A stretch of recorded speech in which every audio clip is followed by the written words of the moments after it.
Welcome to the Relateable podcast, a safe space for open and honest conversations created for Black people. This podcast explores how we relate to one another in our intimate connections, friendships, family, and everything in between. Hosted by 3 Caribbean women. I am Fiona, a single mom. I'm Shaween, a very near empty nester. And I'm Chantal, a free-spirited monogamist. Relatable, because a shared journey brings hope. Okay, everybody, picture this, all right? Young Fiona, just turned 18. She's walking down Oxford Street.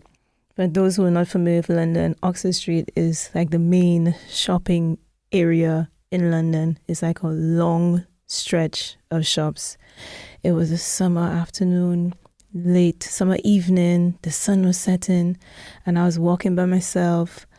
I probably had a Discman. A disc? Was it Sony? Something so is purple. And I had my big afro, and I was listening to whatever, and it's probably maybe Floetry or something. I can't remember what it was. Or Erica Badu, something. And I looked up amongst all the thousands of people walking. I looked up, and you know when the sun shines behind someone, it creates a halo. And I looked up and I saw this most beautiful Rasta man, and his locks and the halo and his big brown eyes just watching me. And I was so taken aback. But part of me is also very confident. So, you know, you lock eyes with somebody, then you cross paths and you walk past each other. And then I turned around, right? And I stopped walking, right? I didn't just do the look over your shoulder to see if they're still looking. I stopped walking. And then he turned around, and then I lifted up my hands like, yo, what are you saying? Right? No, wait. Yeah, like what? You watching me, I watching you. What happened? So he came and he talked to me. Let's call him Adam, right? And so yeah, me and Adam started to talk and exchange numbers and whatever. And yeah, the thing about Adam is that I thought he was the most beautiful man I had ever seen. And the thing is that when I used to go and see him at his house, I was there. Just imagine young Fiona trying to seduce this man. She comes to sit down at his home. So he's a musician, right? So he has this huge record collection of like hundreds and hundreds of vinyls. And he would not, in a nutshell, have sex with me. Okay? It probably took about 6 or 7 months. And I would be there trying to sit down and be, obviously, as still a young person, trying to position myself and, oh, yes, this record is from 1967. It was great. Yes, wonderful. And he just wouldn't. But he would play music for me and records and show me timelines of songs. Or he would write a song. Like if I go and have a bath, and then I'd come out the bath and I'm there in the towel, and he's like, oh, I'm going to call this song The Towel of Babel. And then he'd just name a song after me just so like that. And then he'd just be writing songs, playing his guitar, Rastaman, locks, cascading.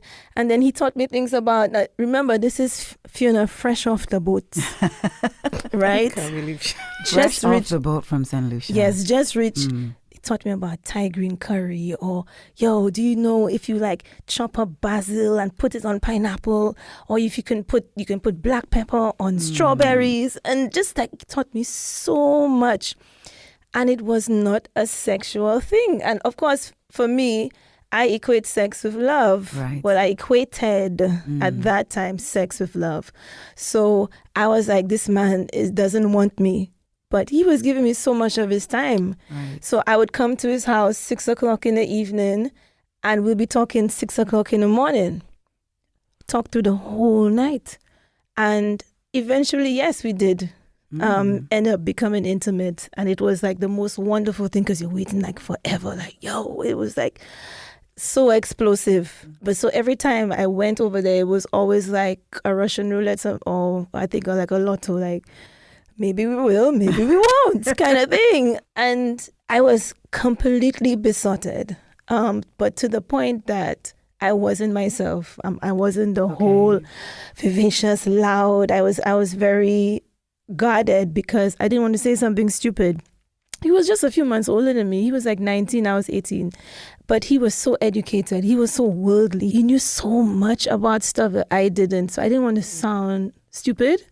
So I was very uncomfortable with being completely relaxed whilst trying to balance he's not having sex with me, so therefore he doesn't love me. Right. But he's showing me love through show me all of this music, show me all these different cuisines, talking about all of these different cultures I've never heard of before, ever.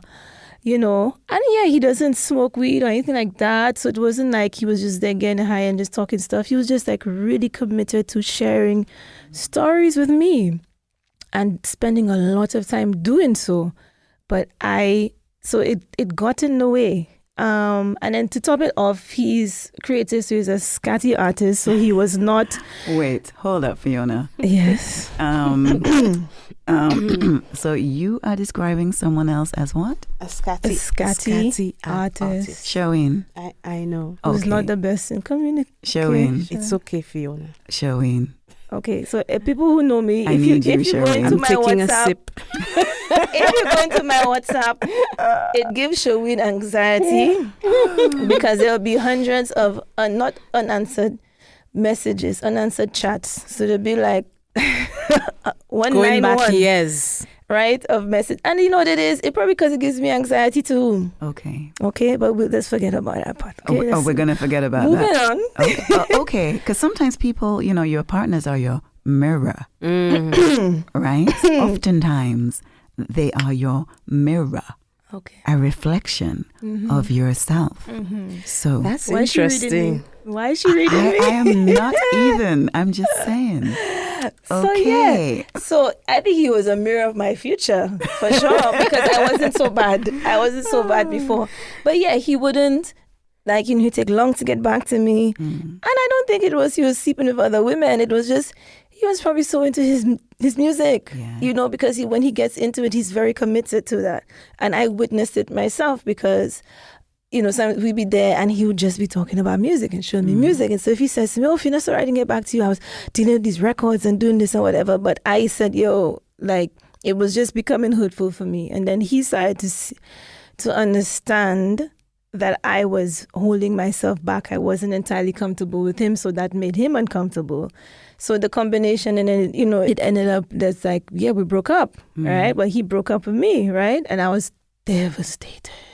Oh, I was mashed up. Yeah, I was mashed up because I really, really, I loved all the things that he showed me. It's like, when someone just opens your mind to something completely different to what you know. And then just also the fact that he really taught me that you can be with someone and it's not defined by sex. We often confuse good sex with love because it feels so good and love is supposed to feel so good. So therefore, you giving me good dick, I love you. Listen, I think that, at some point in all of our lives, we've stayed a little too long in a relationship because the dick was good. Yep. Okay. Yep.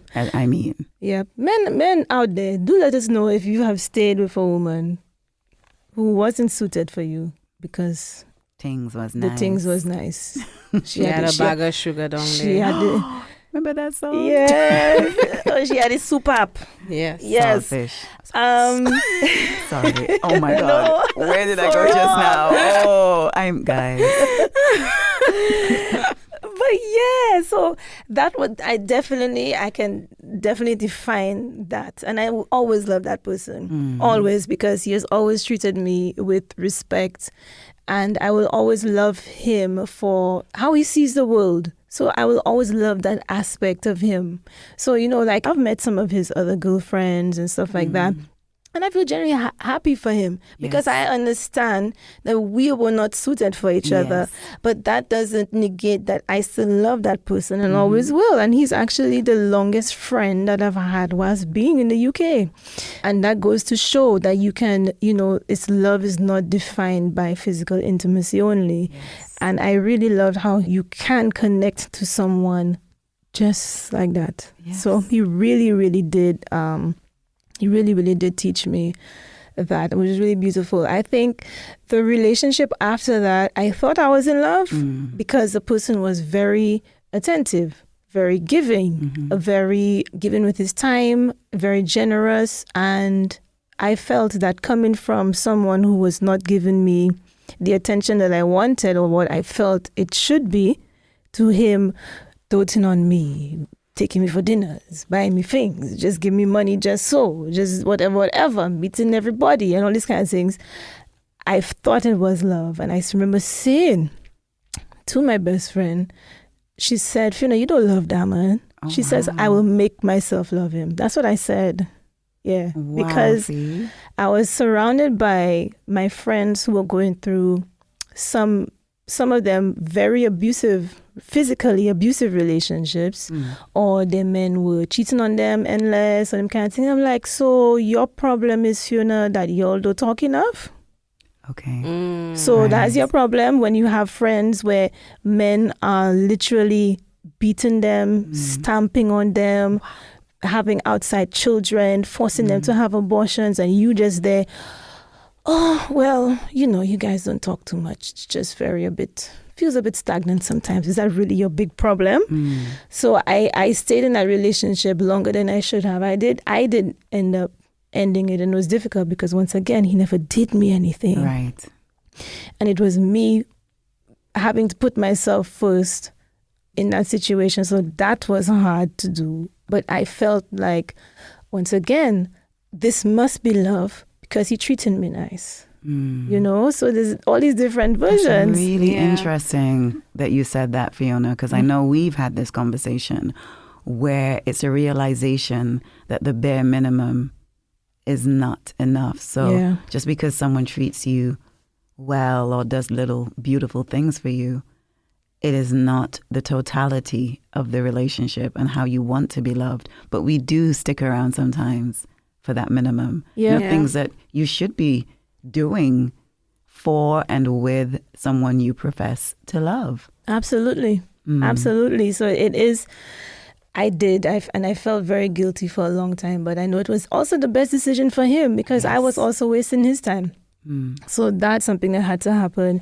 And I mean, after that, I've gone through lots of series of different relationships. With my son's father, it was the happy, joyful Rastaman. And, the thing is, we always have these visions of what they're supposed to be. We see this man in our head. Yes. They're going to look like that. But then sometimes when you get that, there's so much more to your personalities. There's so much more to, even if you have the same aspirations, sometimes even that still is not enough. And then, also that you grow within relationships and you change and your aspirations change and you become something else that you were not from the beginning. So there's that. But I think fairly recent, very difficult thing where I don't even know, I can't even answer if it's love or not because it was someone and you guys know who. And it was a thing where the man was giving me good dick. Okay? It's like it was communicating with that person was extremely, extremely difficult. It was like a brick wall, like over the phone. But in person, when we were chilling, it was wonderful. I think I cannot decide whether it was that I was just so relieved that this person is finally opening up. So I was happy for that. Or if it is that we were really connecting conversationally and energetically and stuff like that. And I don't know if I was dickmatized, Dickmatized. I think you were. Shireen is over here like, yeah, she was. Yeah, because she was like, was. you and that person's, because that person they were not engaging in the different aspects of me. So one of the things I find difficult is that if a man is only sexualizing me and then you're not looking at, oh, you painted that, or oh, you're doing this event, or even if you can't come to the event, how did the event go? And as you're saying, that attentiveness, right? So yes, they can dick you down and do all them things or whatever, and that's wonderful, but are they gonna ask, how did the event that you spent how many weeks putting together go?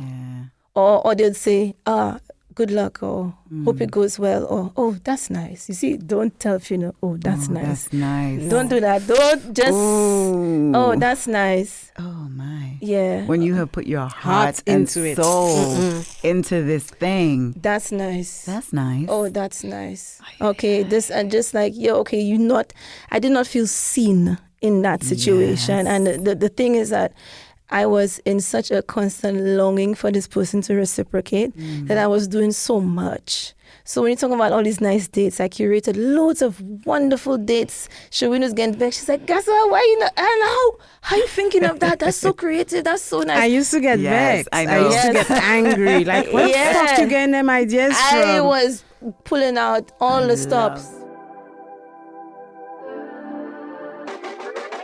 Hi, everyone, and welcome to this week's segment of Under the Mango Tree.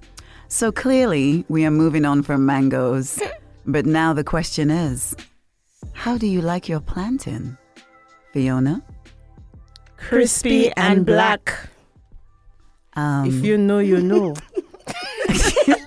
Evidently, I don't know. Oh my God. Why? So you like your plantain, and note I said plantain, Yes. crispy and black. I don't get it into the plantain versus plantain. War. I don't get it. I was trying to say it in the middle, plantain. So how do you like your plantain, Fiona? Black. The blacker the plantain. When you say because that, do you mean in terms of how ripe it is or how Yes. you actually cook it? the ripeness of it, because my father used to make fry overripe plantain, and my father never liked waste, right? As a farmer, he spent this time growing these things, so he would make use of all the things that you think is off. He would say, no, look, and then you see a plantain there and it's black. You start to see some mold outside or whatever, but the skin has protected the inside and it's a perfect plantain on the inside.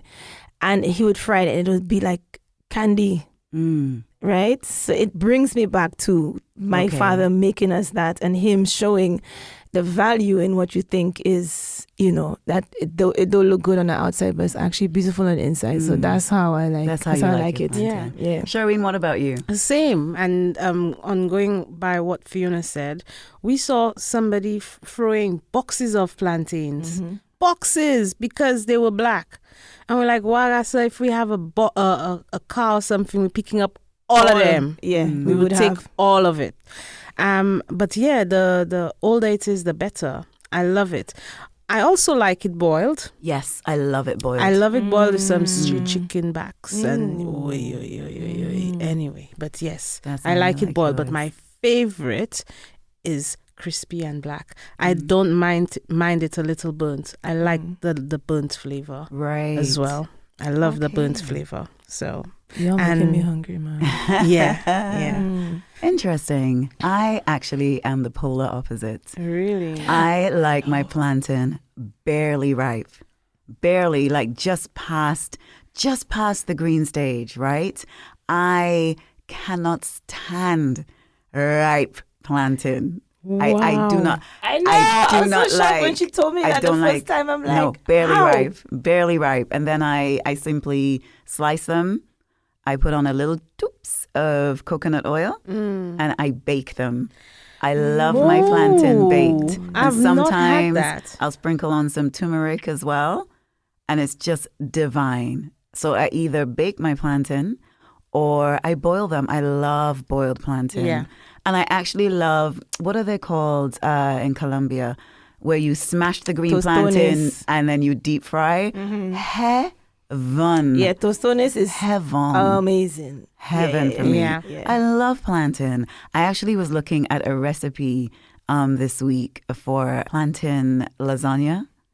I've tried it. Listen. Heaven on earth. Hey. Heaven on When earth. you make it, I have to try. I'm going to try it next week. And I'll bring some You in. need to bring some I'll bring in. some in. For Yeah, real. nice. Yeah. But yes, ladies and gentlemen, Chantal likes her plantain hard.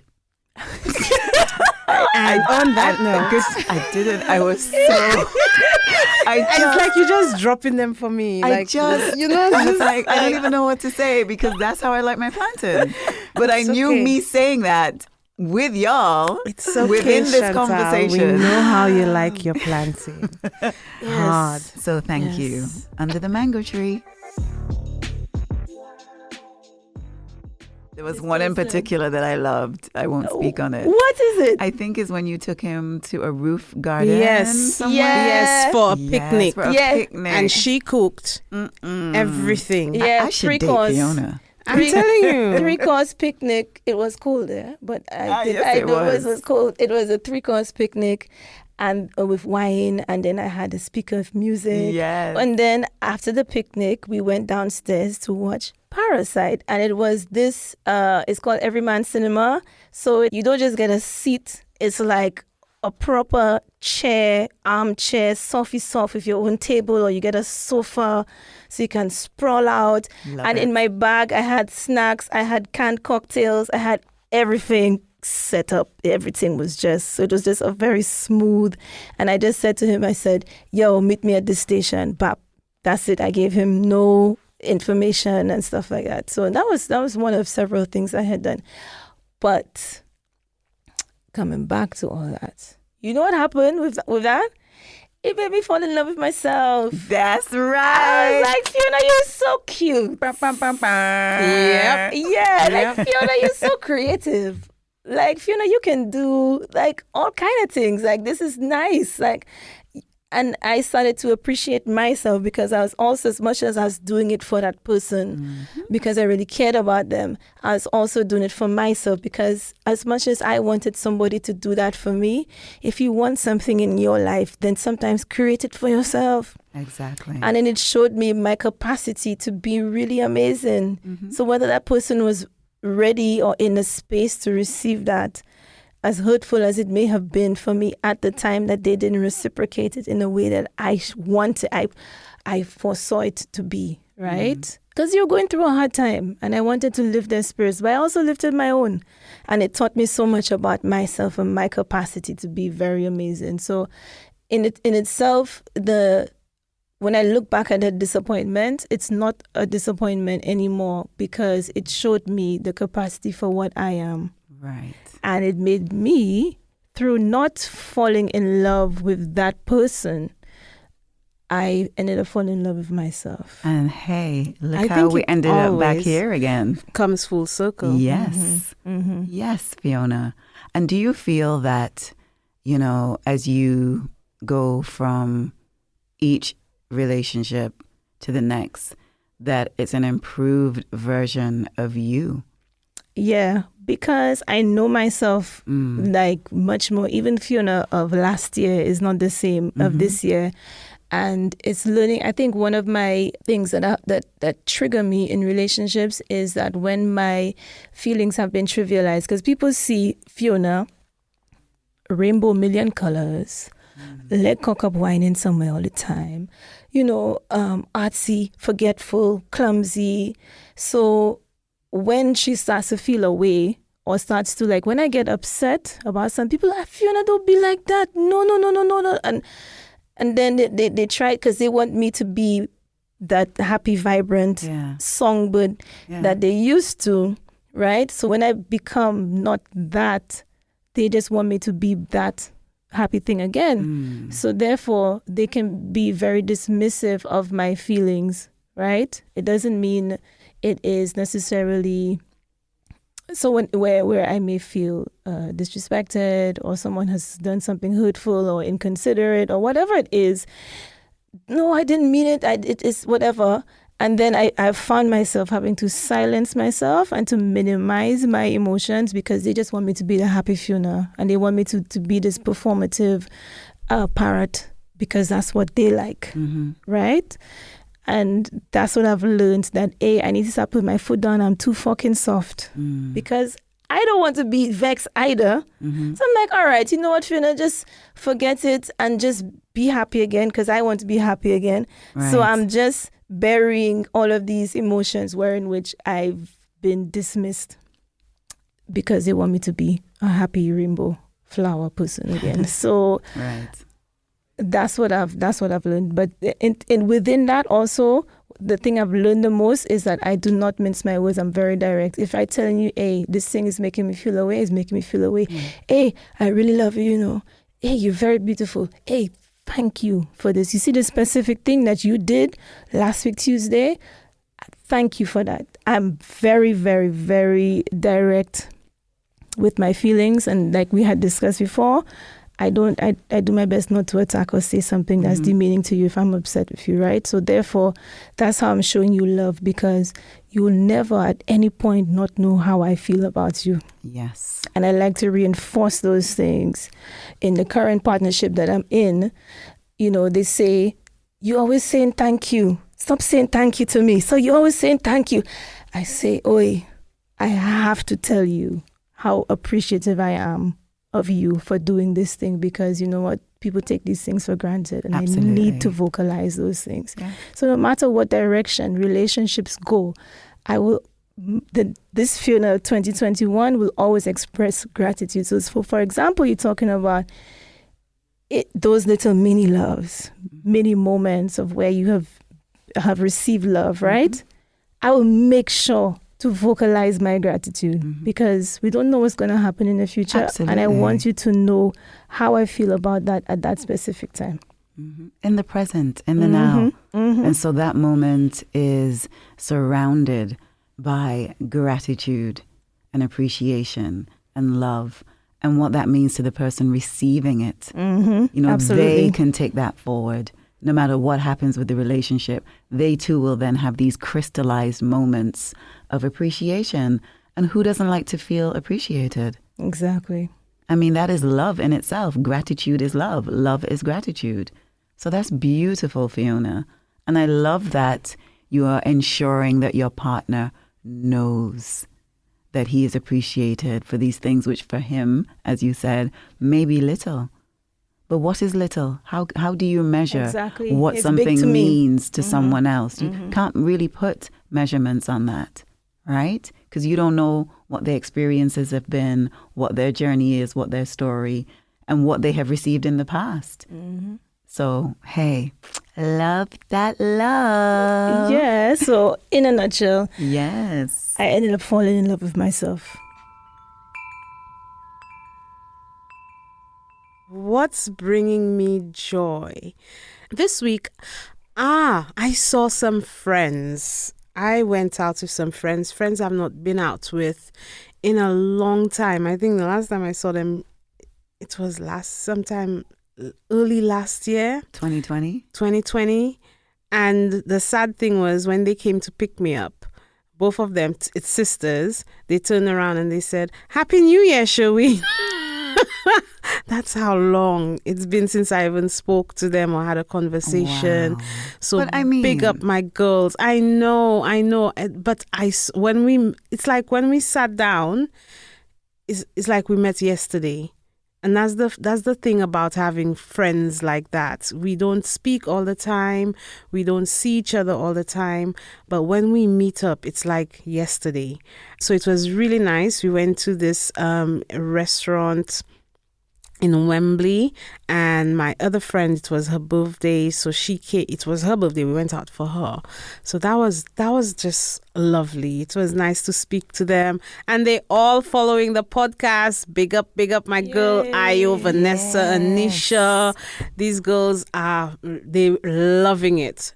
Could you believe, for a whole section of the dinner, we're talking about under the mango tree. We're talking about how things make you feel and all sorts of things. And I'm like, yes, you see, we're doing something. Yay. So even though we're not speaking all the time, they're there. They're listening. They're championing. And I love them. So that brought me joy this week. That's so nice. That's a lovely story, man. That is. They're relating. Yes, they are. Yeah. Fiona. No, you're making me feel bad, because like Showing has a very wholesome story, but I'm gonna keep it real. Keep it real. Keep it real. That's what folks. we love. Keep it real. Imagine this. Showing and I are coming home from a night out. They laughing because they know. Okay, go. We are go, coming Fiona, home go. from a night out, okay? So those who are not from London, who have never been, we do not have 24-hour trains and stuff. So sometimes if you go from a night out, getting home is long, okay? It's like people take it very seriously because taking a night bus is like one of the worst experiences. You don't want to do it. You don't want to okay? do that. No. And as the older we get, we're like, yeah, we're not about this night bus life, right? And of course, taking a taxi home can be expensive. So we had coordinated for us to get the last train back to my house. And so when we get to the station, Liverpool Street Station is really big, old station, very wide open, and it has both the underground and several overground trains that take you all over London and beyond. Right? So when we got to the station, it was all like boarded up and all the shutters were down, everything was closed up except for one small entrance, and there were two young men there, and they said, "Are you here for the last train to so and so?" We're like, "Yes." He said, "This is the only train." So I know the train is leaving like 8 minutes. We got enough time. So Shaween and I are just moseying down the staircase and stuff. And then we see this woman pelting down the steps, right? So what do black people do when they see other people running, black or white? We run. You run too? Running. So because we know they only have one train in the whole of London leaving, so it's like, why you running? So I say, why you running? Why? Hey, what going on? We need to run too, man. What happened? Like, what going on? But it was like a jovial panic, right? Like, what going on? Whatever. And she's running now. Not to say this woman was white, and she turns around and she says, and she shouted. She didn't say. She shouted or screamed even, "Will you shut the fuck up?" So obviously we pause, like, wait a minute, who are you talking to?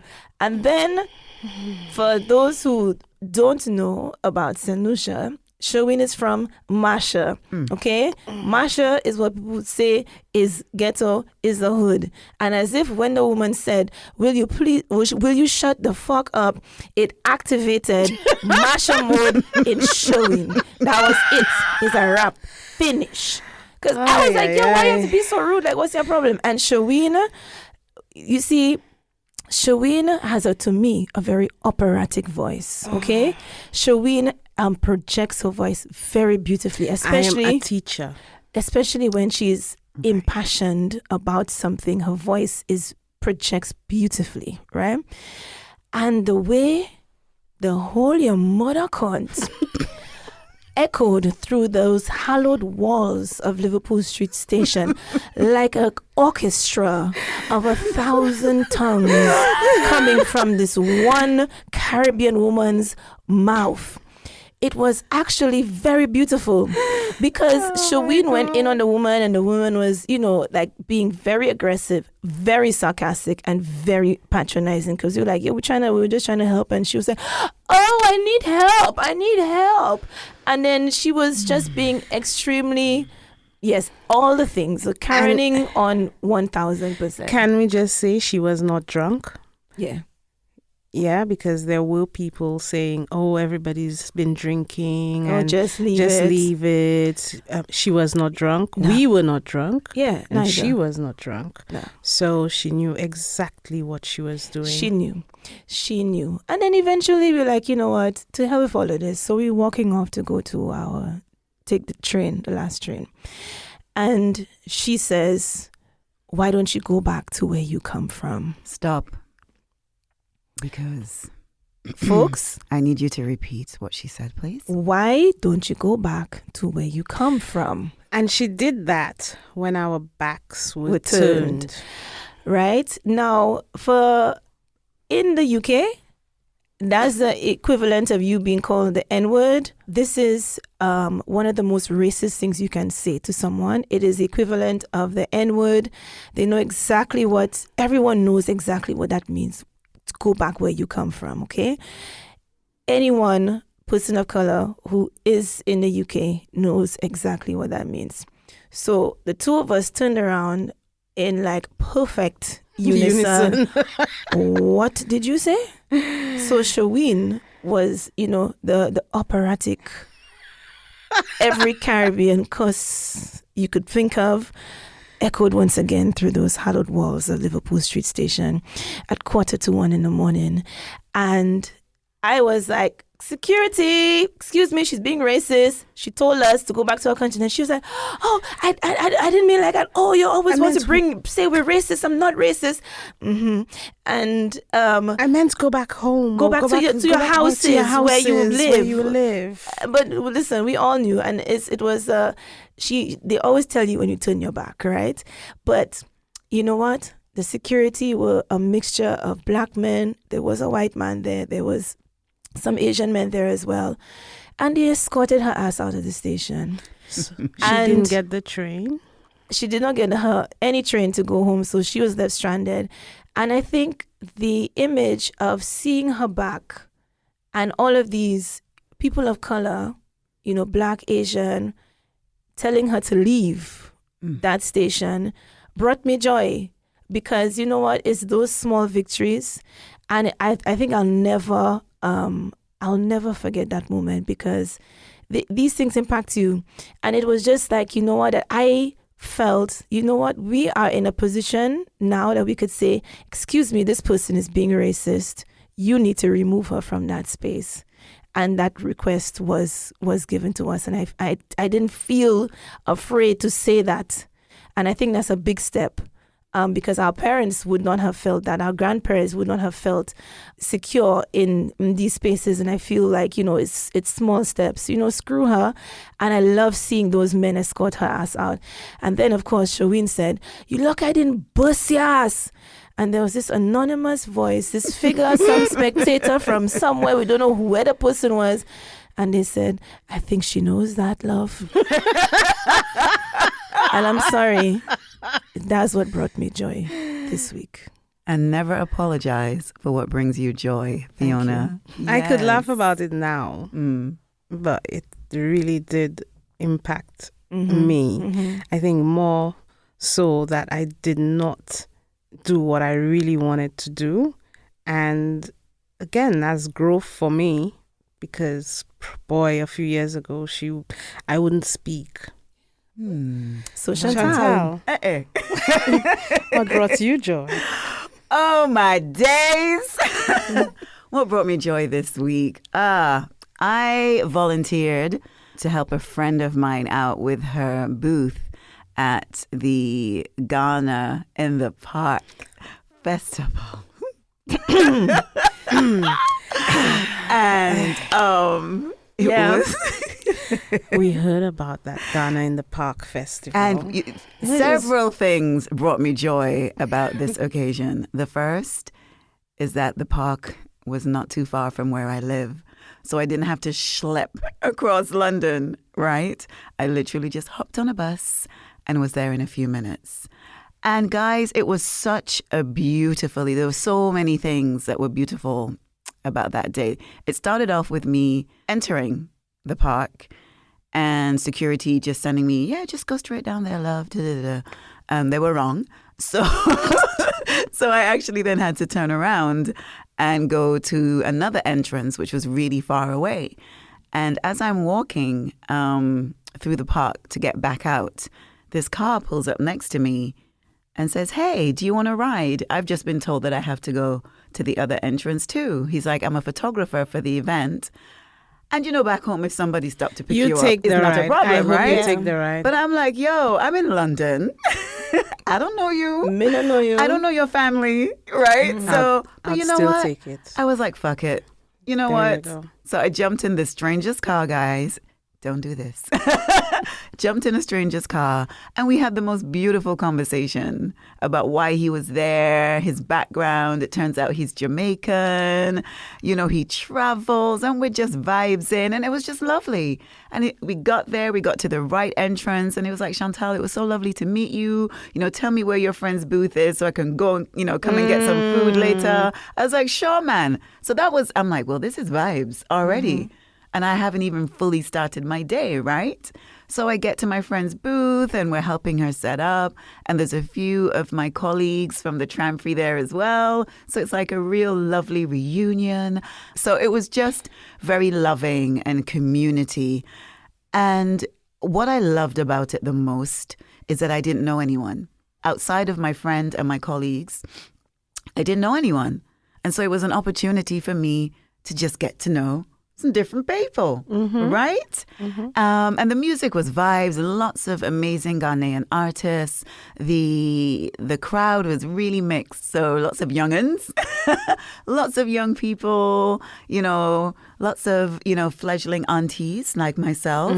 So various people would come up to the booth, auntie, and I was like, yes! Because listen, I love, how some people don't want to be called auntie because they feel that it ages them? I am not that person. So when a young person says auntie to me, I just light up. Oh. I'm like, hi, how can I help you? I had the most fun being called auntie all day, right? Met some amazing people, and even to the point where Island Girls Rock is having a picnic on August 8th. Plug. Y'all come in? Y'all come in. Victoria Park. Look, check it out on the Instagram page, IGL_love. But I met lots of people who were like, yeah, man, we're down, we're coming. And it was so beautiful. This woman said to me, you know what? I'm not from the islands, but we're one. We're the same. And if you're Jamaican, you are Ghanaian. I'm like, well, I'm half Jamaican. She's like, well, you're half Ghanaian. So it was just fun, just being there and not seeing my usual people who I love to bits, right? But I like being put in situations where I have to extend myself a little more and come out of my comfort zone. And although I was definitely out of my comfort zone, I very much felt like family because, of course, we are. Yep. And this separation between the continent and the Caribbean, the separation in terms of, with my grandparents' generation when they first came, and there was this big divide, I just think that it's time, and I feel like it's been mended. Yeah. I feel like the millennials have a lot to do with that as well, because they don't business. They're like, you're black, whatever. Africa, Caribbean, yeah. Let's get on with it. And there is so much power in that. And that's what I felt. Yes, I got like 4 marriage proposals. I was about to ask, were there any eligible Ghanaian bachelors? I got 4 marriage proposals from uncles, and not uncles my age. Okay, Right, let me be clear. Okay. I mean, there was even one person who I thought, you really are you doing this? So I messaged a friend of mine, and she was like, girl, you don't know Ghanaian men? Because she's Ghanaian. And she's like, yes, welcome to my world. Wow. Why didn't I come? What was I don't doing? know. I don't know why you guys didn't come. And the food. Let's not begin to talk about the food because, your girl went in. I went in. They don't call me the curvy vegan for no reason. Listen, I have no shame. I love food. And I was helping out my friend with her food stall. Like, wow, Chantal is in heaven. And it was raining by the time I was walking home. And I didn't have an umbrella. And I didn't have a raincoat. I'm sure you And I looked didn't beautiful. give a fuck. And I know, right? You must have had some flowing thing on. I did not. Just looking all elegant in the She would have rain. been looking so graceful. Yeah. And she would have been smiling and just, I don't know about graceful, but I was definitely, it was beautiful. It was warm and raining. And that reminds me of home. very much, yeah. You To don't be get warm that and warm. raining. And I was just like, yes, I had my face to the sky. So yeah, lots of joy at the Ghana Festival at Trent Park. It was wonderful. And yes, Sherween, I completely ignored your question. There was lots of beautiful Ghanaian men. So many. Such a shame. So many. My eyes were blessed. And that's it.